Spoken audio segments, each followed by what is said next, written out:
Você é do bonde do I, do bonde da tarde ou do bonde da noite? Bom dia, boa tarde, boa noite, você que está acompanhando mais um episódio aqui do Futebola Momento, focado em Série D, aquele programa que a gente vai dar a passada sobre como está a situação dos grupos dos times que pra gente importam muito, que são os times aqui do Distrito Federal. São dois grupos, claro, um deles aí reunindo Gama e Brasiliense, no outro reunindo Capital e Ceilândia. A gente vai passar pra vocês tudo o que aconteceu nesse final de semana. Estreia, tivemos primeira rodada de Série D, a grande competição, a maior para essas equipes que disputam não só o acesso, como também uma vaga para a Série D seguinte, caso realmente não consigam chegar entre os 6 que vão subir dos 96. É time pra caramba. Então vamos começar. Mas antes da gente falar dos jogos, agora vamos falar do grupo A3, o grupo que eu acho mais acessível, o grupo de Gama e Brasiliense. A começar por Luverdense, o melhor time fora os do DF desse grupo. Por quê? Porque é o time do Mato Grosso que liderou a primeira fase do campeonato estadual, foi cair apenas na final, que aí pode dar qualquer um dos lados, né? Uma final, perdeu pro Misto, o Misto foi o vencedor do campeonato mato-grossense. Como que tá o Luverdense no ano de 2026 e por que seria o mais forte,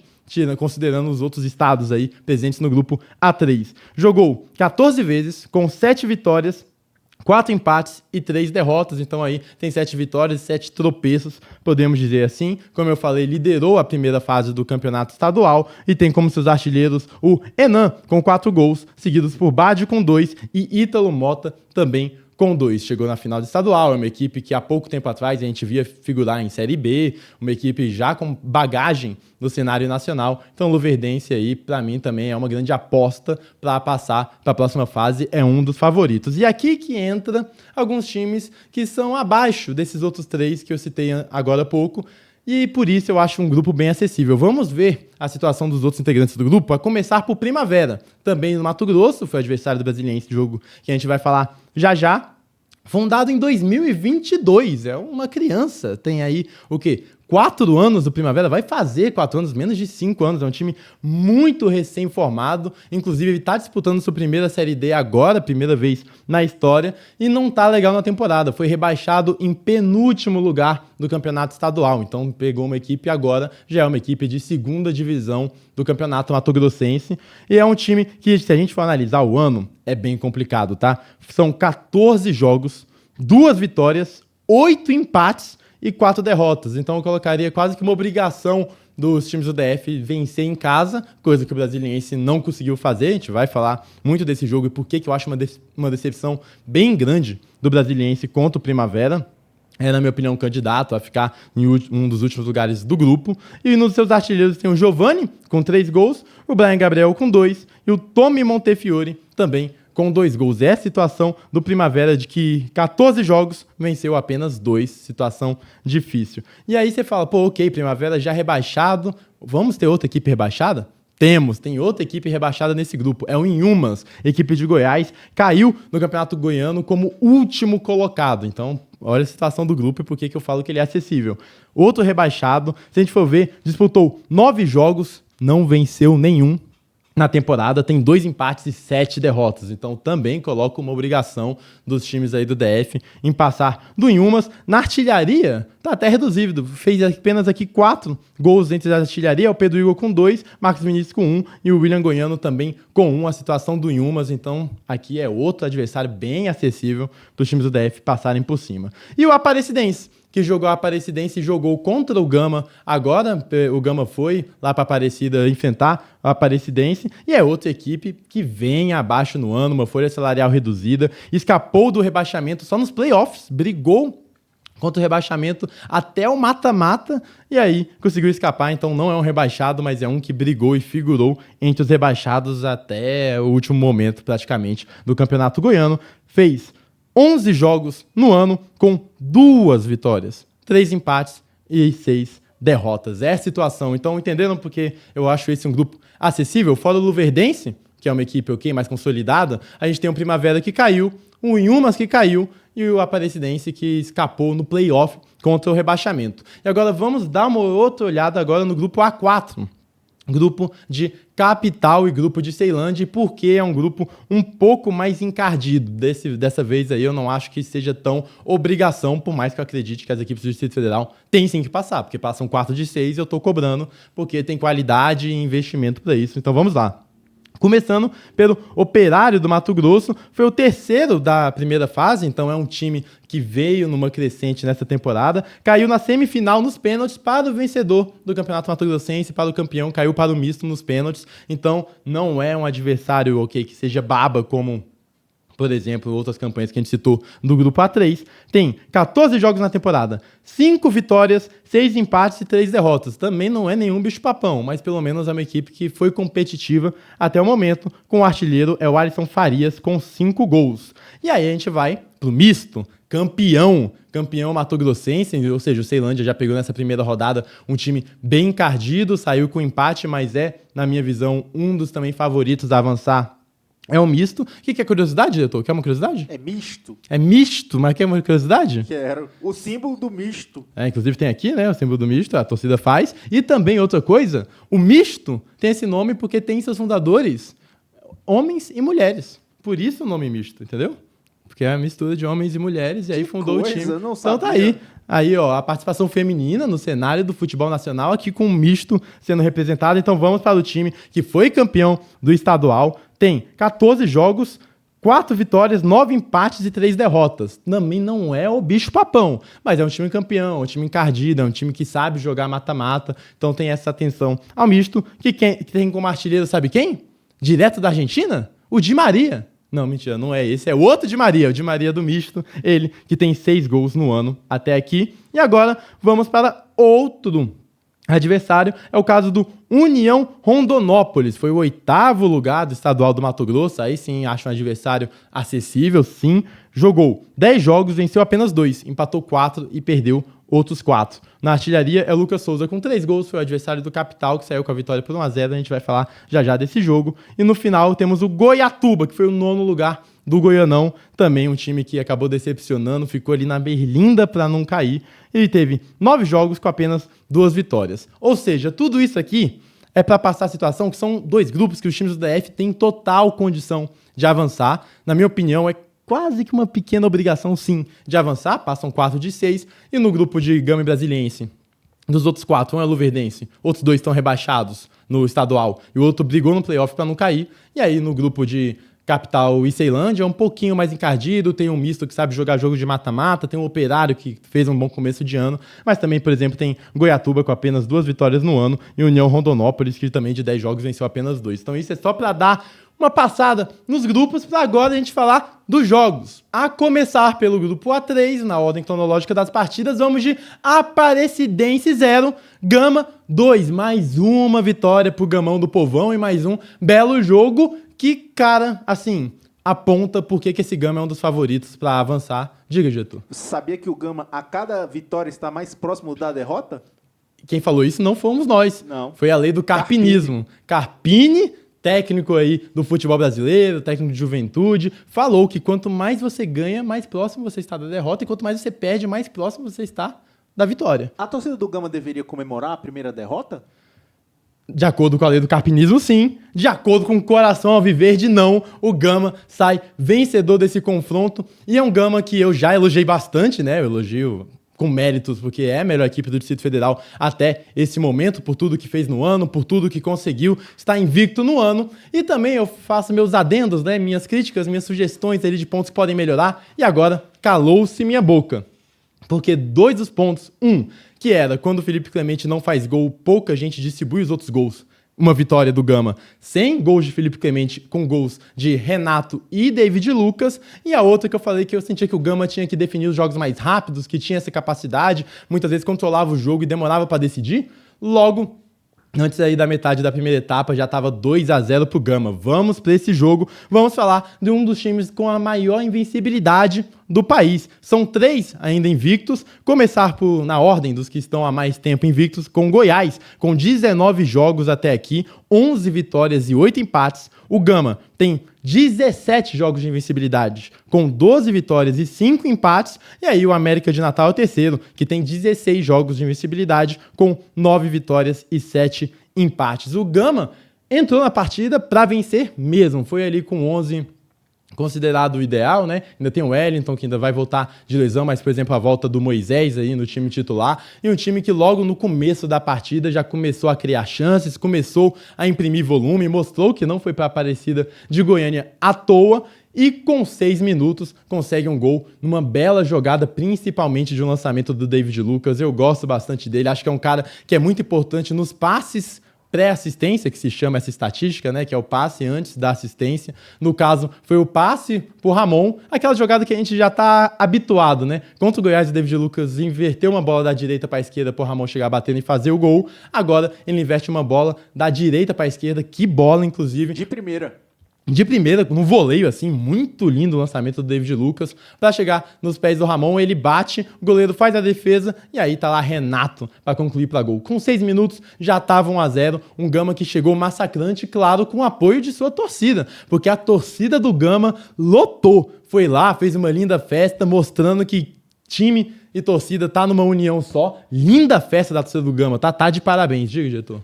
Quem ama, viaja... Viaja pelo Gama. Pelo Gama. Viaja pelo Gama. Os caras estão em tudo que é lado, viu? Inclusive, amigo meu estava no Gerivá, chegou lá, só tinha camisa de torcedor gamense. Então tá aí todo o apoio da torcida, que foi recompensada com um gol logo cedo, com 6 minutos. E um Gama que, no primeiro tempo, foi avassalador.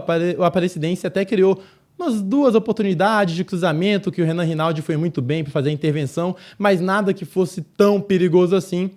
E aí, quase que chegando, encaminhando na metade da primeira etapa, escanteio pro Gama, cruzamento, tem a sobrada ali no escanteio, e David Lucas faz o gol, fazendo o 3º gol dele no ano, já se colocando entre os artilheiros da equipe do Gama. Claro que o Clemente é o maior artilheiro, lógico que tá lá na frente. E aí fez esse 2-0. No segundo tempo, foi um time que teve oportunidade de fazer um 3, um 4, teve sim oportunidades. As intervenções do goleiro Pedro Henrique da Aparecidense foram muito bem. E aí, a Aparecidense até tentou criar alguma coisa no segundo tempo, balançou as redes com o Kaique, mas estava em posição irregular. Foi um time, o Gama marcou muito bem o camisa 10 da Aparecidense, não deixando ele criar, era o cérebro da equipe, conseguiu anular bem e conseguiu se provar do seu protagonismo e do seu favoritismo.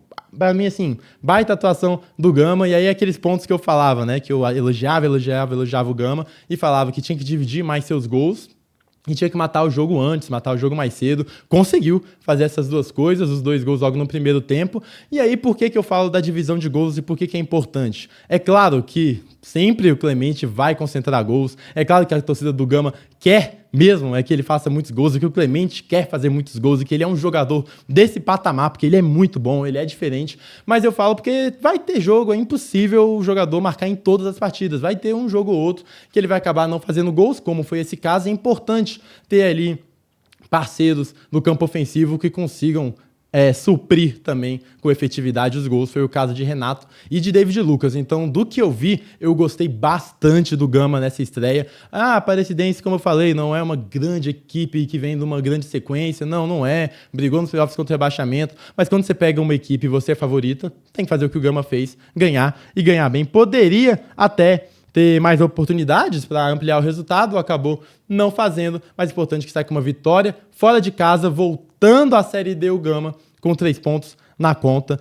e aí trazendo a vitória para a torcida que foi lá, viajou e saiu, logicamente, feliz demais. Vitória do Gama, Aparecidense 0, Gama 2. Outro jogo do time do DF no grupo A3 foi Brasiliense contra Primavera. Brasiliense recebendo Primavera, rebaixado no campeonato estadual lá do Mato Grosso, como eu já falei aqui. Tinha obrigação de vencer, tá? Tinha obrigação de vencer. É duro falar de obrigação no futebol, mas por tudo que se espera de um time com a relevância que tem o Brasiliense no século XXI, em cenário do Distrito Federal, com a relevância que tem no cenário nacional e pelos investimentos feitos, tinha que oferecer coisa melhor. Diga, diretor. Teve chopp de graça. Teve chopp de graça. Cama elástica para criançada. Infláveis para criançada. Torcedor foi, mas faltou aí os Poderia 3 ser uma pontinhos. grande festa, hein? Poderia ser uma grande festa, faltaram os 3 pontos, inclusive tinha DJ, tava tocando música antes, o negócio tava... E eu gostei muito do Jacaré, mascote Jacaré. Apareceu. A gente falou do mascote Leão do Sobradinho, que chegava e aparecia antes dos jogos, mascote Jacaré também, gostei bastante dele. E o Jacarezinho, tem o mascote Jacaré e tem ali o mascotinho, a criança fantasiada de Jacaré, gostei bastante dos 2, mas vamos pra partida. Um jogo que o Brasiliense seria dono da bola, seria protagonista do jogo. Começou a partida desse jeito. Lembrando que é um novo trabalho, tem a chegada do Léo Roquette do Samambaia, junto com alguns outros jogadores, como o Regino, o Vitor Xavier, Nolasco, alguns jogadores chegando para agregar nesse time. É um novo trabalho, mas é um Brasiliense com os mesmos velhos problemas em determinadas partes do jogo.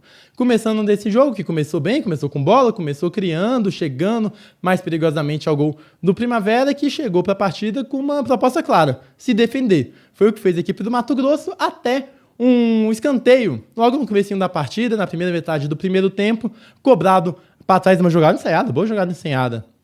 Cobrado por Jean-Pierre, chegar na entrada da área, batendo, ela bate na defesa do Primavera, sobra para Regino fazer o gol, o camisa 22 do Brasiliense. Regino abre o placar por 1-0. Regino esse que começou a partida de zagueiro. E ele que é o multifunções mesmo, né? O povo fala, nossa, esse jogador é versátil porque joga de volante e joga de meia. Não.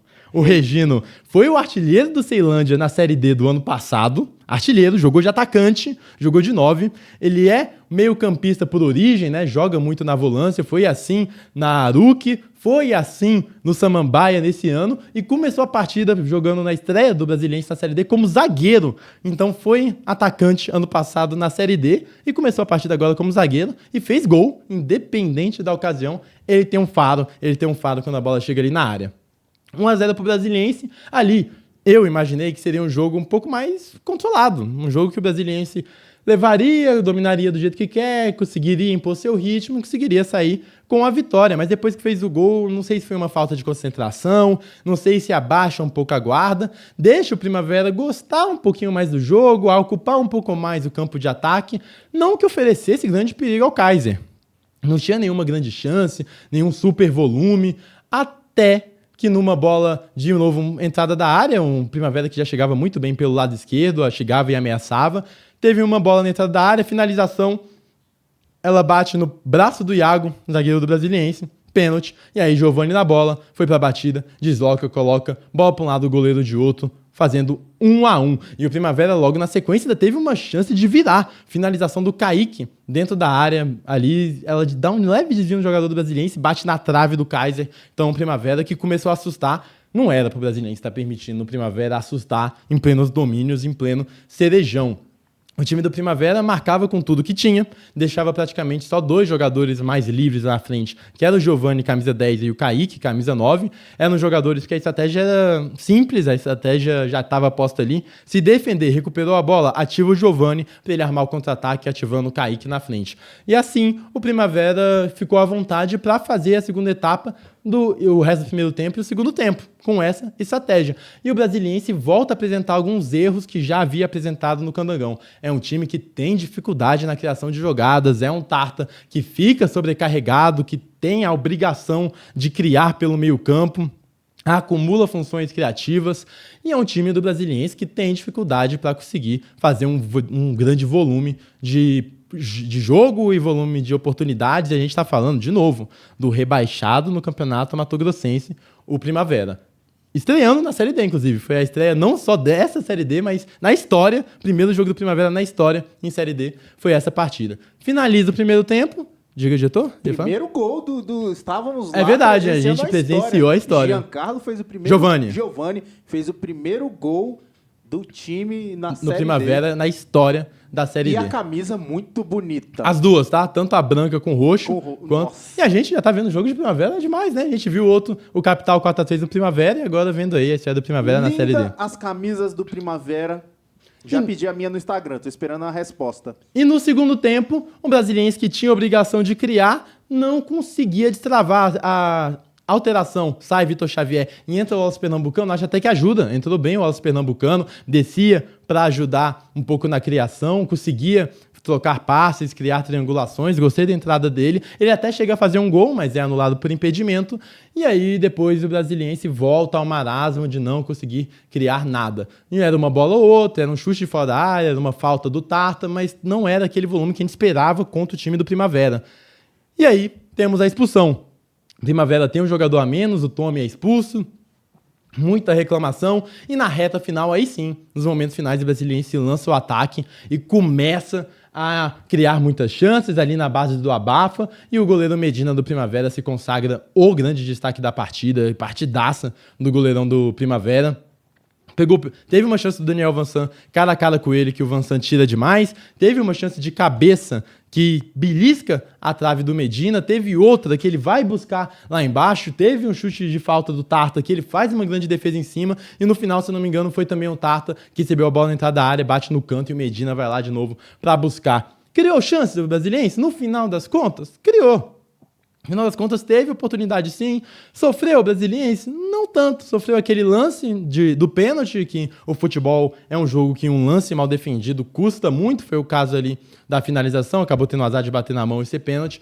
Mas a gente espera muito mais esse time do Brasiliense contra o Primavera em casa, né? Se é um time que tem ambição de subir da D pra C e fazer o que a gente espera pelo investimento, por tudo que carrega o time do Brasiliense, cara, tem que jogar melhor. Não dá pra aceitar um jogo tão abaixo assim contra o Primavera, que saiu feliz demais, abraçou aqui, esfregou as mãos, com um a menos no final da partida ainda, tá bem demais. Ainda dá tempo de se recuperar. Sei que é o começo de um trabalho do Roquete, então também não tô jogando essa pressão em cima. É uma pressão mais em cima do clube, que fez um Candangão bem abaixo, ficando em sexto no Candangão e não se classificando para a próxima fase, e começa mal a Série D. Tem que ganhar do Primavera. A verdade é essa. E o Tarta? O Tarta, que no final do jogo, né, teve até um lance inusitado, ele se pegou a bola, faltavam uns 2-3 minutos, era acréscimos, e ele não via opção, ele começava a gesticular para alguém vir, ficou maluco o Tarta. Acho que esse frame retrata muito bem o que está sendo o Tarta no Brasiliense. Sobrecarregado com funções criativas, é um time que ainda não consegue desvencilhar. Tem como a grande solução, talvez, o trabalho do Léo Roquete, que foi muito bem no Samambaia, campanha histórica. O Samambaia foi o melhor ataque do Candangão, então tem também como um dos objetivos desse trabalho trazer esse bom ataque, bom desempenho ofensivo para o time do Brasiliense. Vamos ver nas próximas rodadas. Fato é que o empate é bem ruim para o Jacaré, por todo esse contexto que eu contei aqui anteriormente. Brasiliense 1, Primavera também 1. Capital 1, diretor? Com Nescau. Com Nescau.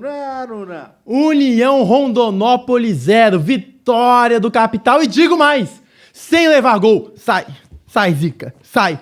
Capital consegue vencer jogando fora de casa e não sendo vazado. Isso tem muito valor. É a União Rondonópolis, eu sei. Mas contra esse Primavera, levou 3 em casa. Então, querendo ou não, é aí uma evolução, e para mim defensivamente foi o maior destaque do Capital nesse jogo. Vamos à partida. O começo dela teve mais posse do União, a equipe teve ali suas primeiras oportunidades, teve mais o controle do jogo até mais ou menos a metade da primeira etapa. As chances claras foram poucas ali, e um Capital muito bem defensivamente. Eu acho que isso que a gente tem que destacar, tá? Nessa primeira metade de primeiro tempo, onde o União ficou mais com a bola, foi um Capital que não sofreu.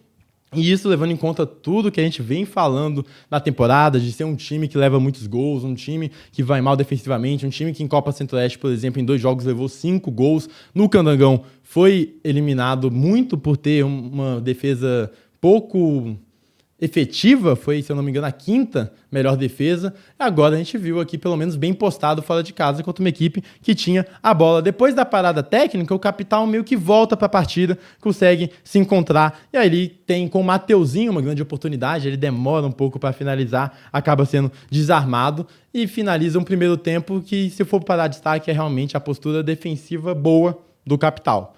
Na segunda etapa, aí as coisas começam a mudar um pouco mais, a União já não tinha aquela intensidade de fazer a pressão que foi na primeira etapa. O Capital voltou, acho que mais... Já estava concentrado na primeira etapa, mas agora um pouco mais confiante, mais cadenciando o que precisa fazer para alcançar a sua situação. O Luizinho fez algumas mudanças, e aí, depois de com muito trabalhar a bola, depois de começar a realmente entrar em campo, consegue o seu gol num cruzamento. O Cezinho recebe, cruza para quem?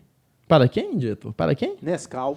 Você gosta de Nescau? Eu sou fã. Sou fã de Nescau. Cara, ele foi contratado logo a Borges do Candangão e tá enfileirando o gol. Energia que dá gosto. Energia que dá gosto. Tá enfileirando o gol. Fez contra o Primavera no 4-3. Colocou bola na trave, inclusive. Agora, cara, fazendo o primeiro gol do Capital na Série D, olha, olho nele, centroavante, alto, bem fisicamente, consegue achar seus espaços, consegue trabalhar bem com ela também fora. Eu gosto pelo que eu vi dele jogando ali em loco, eu gosto do jeito que ele se infiltra na área. Então, olha, pontos para Nescau, que fez 1-0, e aí depois disso o Capital volta a ser bem sólido defensivamente, não sofre como sofreu em outras partidas, e aqui, de novo, o destaque pro trabalho do Luizinho. Eu acho que talvez tenha sido a melhor partida do Capital, tá? Por tudo, com o Luizinho no comando, ele que entrou pós-Candangão, por tudo que influiu. Claro, o Capital 4-3 na Primavera foi mais divertido? Foi, claro que foi.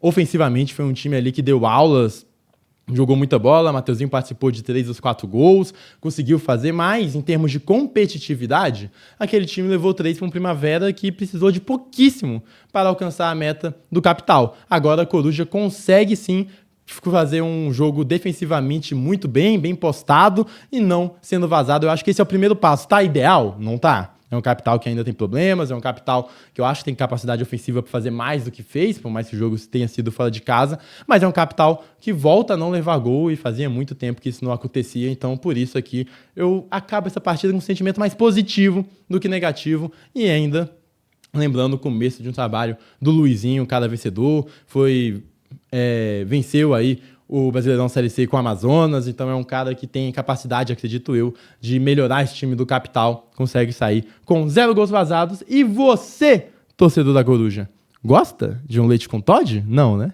Porque é leite com Nescau, vitória do Capital por 1-0. Ceilândia 0, Gato Preto, miau, contra 0. A equipe do misto.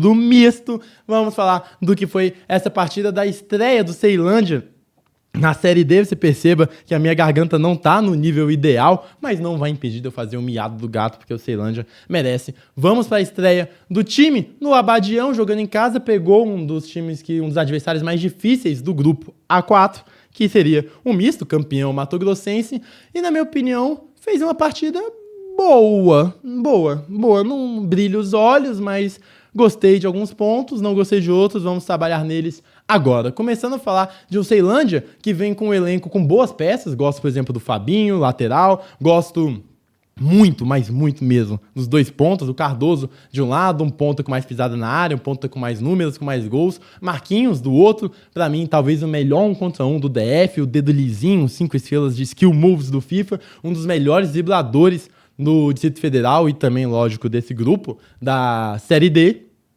E tem também o Patricão como seu pivô, fazendo a parte ofensiva, tentando uma bola aérea, chegar muito forte fisicamente, vai bem no pivô, bem nas casquinhas. É um time de Ceilândia que eu gosto, tem potencial, inclusive tem contratações, tá? Chorrigando pra Série D. É o caso do Ian Carlos, atacante, e outro, que esse aqui é bom, gostei, o Franklin Joseph, ele nigeriano, inclusive, o primeiro africano a jogar com as cores do Ceilândia. Tá aí o nigeriano Franklin Joseph, que tem torcida aí do Ceilândia, já brincando que ele parece com o influenciador Speed, e parece mesmo, né? Semelhança parece.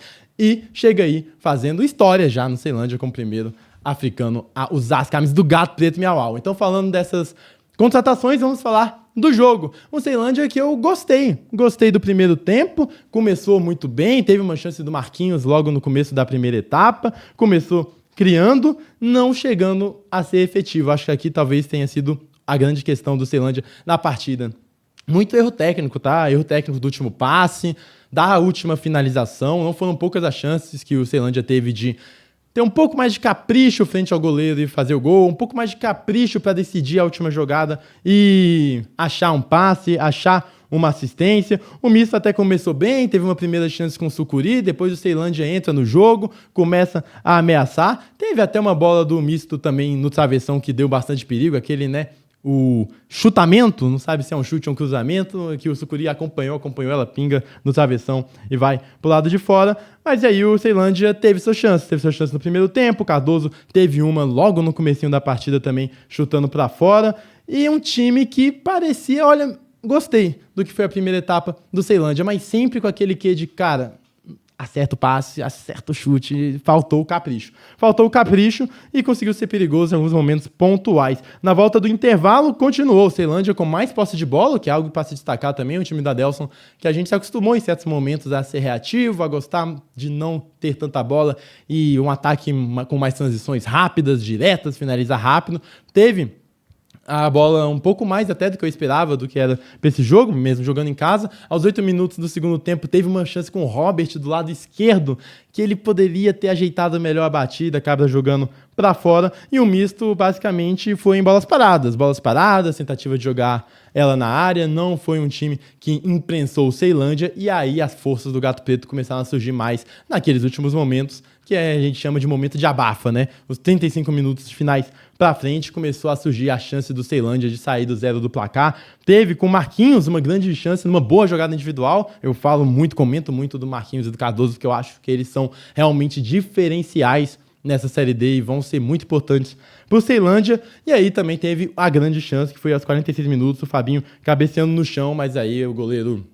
no misto fazendo grande defesa. Por que eu achei uma boa partida? Porque acho que o misto vencedor é um campeão estadual, chegando, era em casa, era no Abadião? Era. Mas se podia perder ponto para alguém em casa, acho que esse alguém era o misto, assim. Não, acho que o 0x0 não é tão ruim quanto o 1x1, que foi, por exemplo, o Brasiliense Primavera, pelo confronto dos times, a diferença técnica das equipes. O Ceilândia precisava ser um pouco mais eficiente, e acho que isso foi o que mais faltou, porque não chegou a sofrer grandes lances, teve aquela bola no travessão, mas foi um lance de acaso, uma jogada, bola na área, então, assim, foi um começo do misto só, depois não sofreu muito. E se tivesse um pouco mais um dia mais inspirado, se o Patricão tivesse um dia mais inspirado também, não foi o dia de Patricão, poderia ter conseguido sair com a vitória, mas fica com empate 0x0.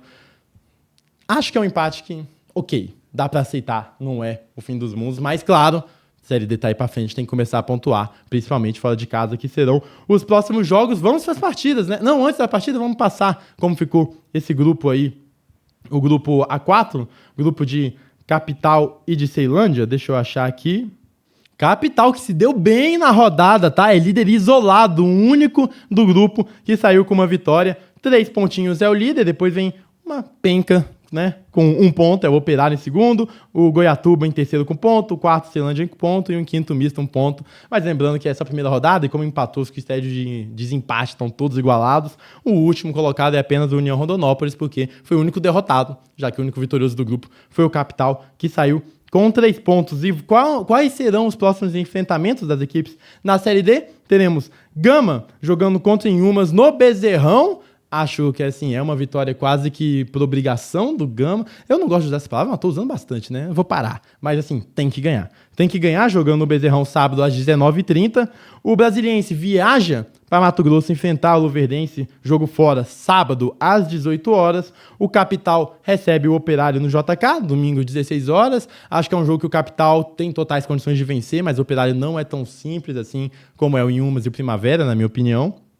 E aí, o Goiatuba vai receber o Ceilândia, vai viajar para jogar fora de casa às 18h30 no domingo. No sábado é o próximo confronto aí do Gato Preto. Então, essa é a Série D. E você, torcedores aí das equipes do Distrito Federal, o que vocês acharam dessa primeira rodada? Algum comentário a mais? Alguma crítica? Saíram felizes? Saíram tristes? Algum empate com gosto bom ou algum empate com gosto horrível? Quero a sua opinião. Coloque aqui o que vocês acharam dessa primeira rodada e também a projeção para os próximos jogos. Diga, diretor. Temos Copa Centro-Oeste essa semana. É verdade. Também, hein? Lembrando que finais de semana são reservados a calendário nacional de Série D, Série C, enfim. Então, no caso, os times daqui do DF jogarão a Série D e no meio de semana o Gama e o Capital estão com a Copa Centro-Oeste, jogarão válido pela terceira rodada, os dois times na quarta-feira, os dois times às 19h30, e aí, né, eu vou ter que me desdobrar para ver todos os jogos. Vamos lá, jogo em Tocantinópolis, lá em Tocantins, o Gama vai ter que viajar para encarar Tocantinópolis, quarta, 19h30,